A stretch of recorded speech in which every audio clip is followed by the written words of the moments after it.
Dia isu-isu yang macam tu dia kembali kepada uruf.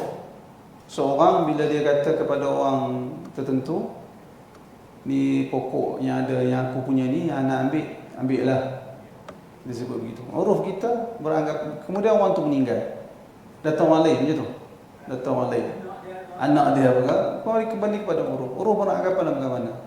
Perlu dapat izin. Kerana bila seseorang, bila dia mati, bukan milik dia lah. Apa-apa harta. Kalau dia berpindah, itu dah saya kembali kepada uruf. Kalau uruf beranggapan dia masih valid lagi, valid lah. Kalau uruf beranggapan tidak valid, maka tak ada, tak valid lagi lah. Dia kena dapat keizinan yang baru daripada dia berpindah daripada tu.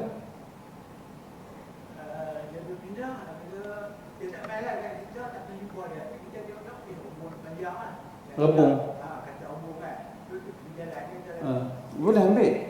Rebung boleh ambil. Rebung benda-benda yang tak tahan lama ni boleh ambil. Boleh. Daripada kita biarkan dia rosak begitu saja, kita boleh ambil. Kalau buah durian dia tu. Kalau dia tak ada tuan kan. Tuan dia tak ada dah, tinggal begitu saja. Boleh ambil. Daripada kita jatuh busuk, melainkan ada tuan.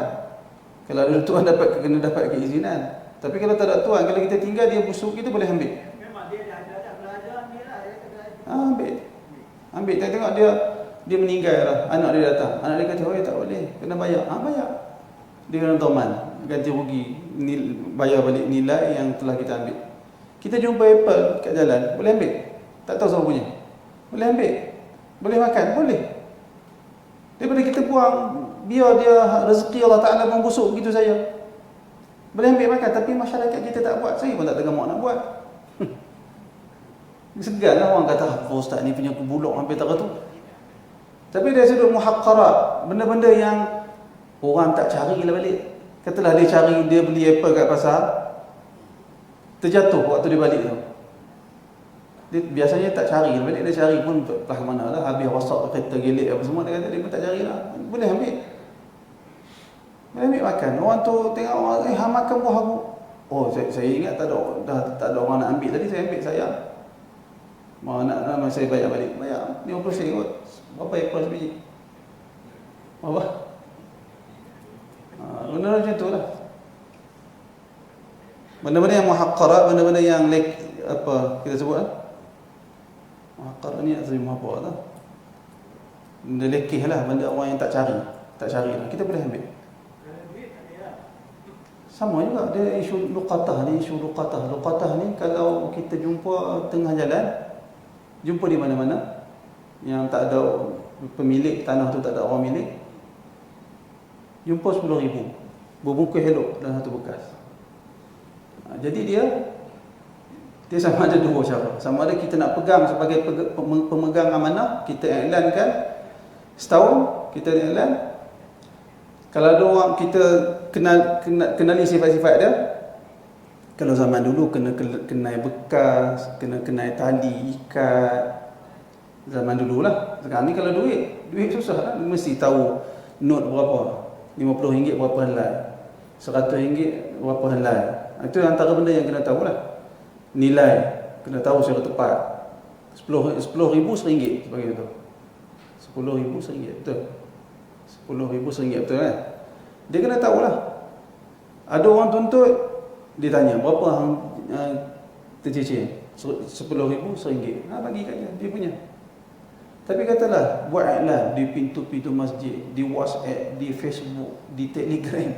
Pada ghalibnya kalau orang tu ada, dia akan mengaku dia punya. Setahun kita buat. Tak ada orang main siapa pun. Kita boleh guna tak duit RM10,000 RM1 tu? Boleh. Dia ambil dengan tujuan tamalluk nama dia. Ambil kerana nak memiliki. Tapi dengan syarat mesti halal. Semua mesti halal. Sama ada kita nak sebagai pemegang amanah, kita akan simpan duit itu sampai tuan tu datang, ataupun kita nak memiliki duit tersebut. Tapi dengan satu syarat. 5 tahun selepas pada tu orang tu datang dan dia ada bukti jelas duit tu duit dia. Wajib bayar. Wajib bayar balik. Itu isu luqatah, benda-benda yang tercicir. Tapi orang kata dia tak buat, dia jumpa 10,000, dia buat apa? Kalau dia orang mana, dia buat apa? Dia bagi kat Baitul Mal. Boleh juga. Tapi kalau dia nak memiliki, boleh. Dengan syarat yang saya sebut tadi lah, mesti buat iklan selama setahun. Itu 10,000. Apple, pisang, jumpa 5 kupang tepi jalan, nak buang begitu saja. Kalau dia ambil, dia kata dia, orang tak ambil, tak peduli dah, ni boleh ambil. Untuk digunakan rezeki daripada rezeki yang Allah Ta'ala beri kepada hamba-Nya di atas muka bumi. Wallahu a'lam. Ada soalan lain?